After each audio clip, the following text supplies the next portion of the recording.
No, it wasn't my pool. That's not the point. She was like hanging on my shoulders and I could feel her big chest bumps against my back. She was totally into me. What?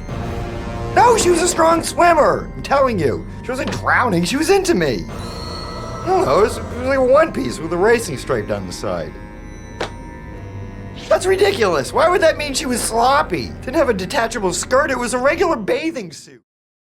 Return to Malice is the 4th episode of Season 4. It first aired on November 8th, 2009, and was written by Doc Hammer. In it, a newly badass 21 kidnaps Hank and Dean in his first attempt at finding the responsible party for killing 24. In the meantime, the Monarch suffers from an allergic reaction.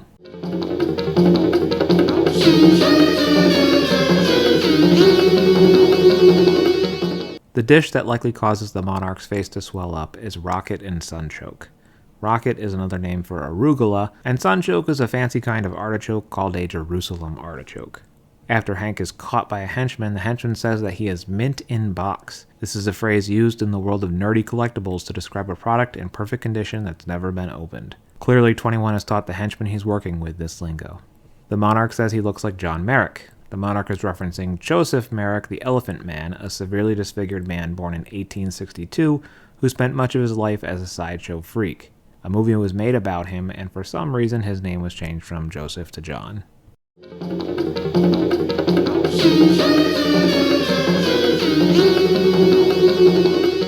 First of all, this episode is literally called Return to Malice. Last time the Venture family was here was in Home is Where the Hate Is, when Sergeant Hatred threw a party in their honor. While we're talking about Sergeant Hatred, in this episode, one of the people he sees having sex with Princess Tinyfeet is Private Schwa. Not just a random name, but actually one of his former henchmen. Malice troop, back in the hover tank.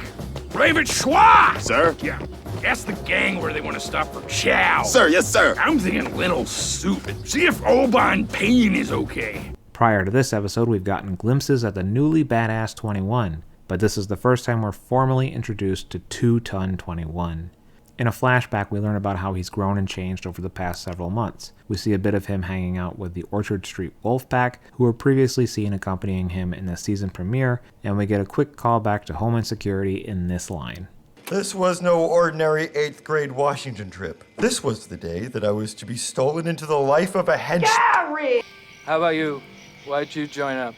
You guys kidnapped me when I was 15. And speaking of 21, we see the Monarch's taxidermied cat, Mr. Mostly Mittens, which we found out in I Know Why the Caged Bird Kills. 21 is actually responsible for killing.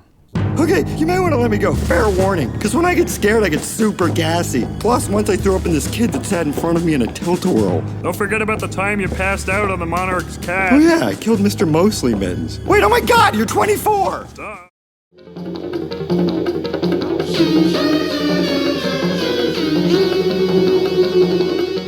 This is yet another episode providing exposition for why things are the way they are now. Mainly why and how 21 got jacked. Outside of 21's story and its impact on Venture canon, this episode is more like a collection of little moments, such as Hatred and Dr. Venture talking about their underwear preferences, and one of my favorite quiet little moments of dialogue, the scenes with Dr. Girlfriend and Dr. Venture just kind of shooting the shit. Also, I just really like seeing everybody hanging out in their pajamas, partly because I never much cared for the shift to putting the Venture family in matching blue speed suits, but more so because it gives the episode this overall sleepy quality. Like, it really feels like this episode is happening in the middle of the night and everybody is running on that little second wind burst of energy you eventually get when you're tired enough. I love the little moments between the big ones, and I love the Venture brothers. As always, thank you for watching, and go Team Venture! Tune in next week for the Revenge Society. If you dug this video, share it with a friend, and if there was some huge glaring thing that I missed in this video, follow me on Instagram to see these videos a week early and offer your input before I upload the final product.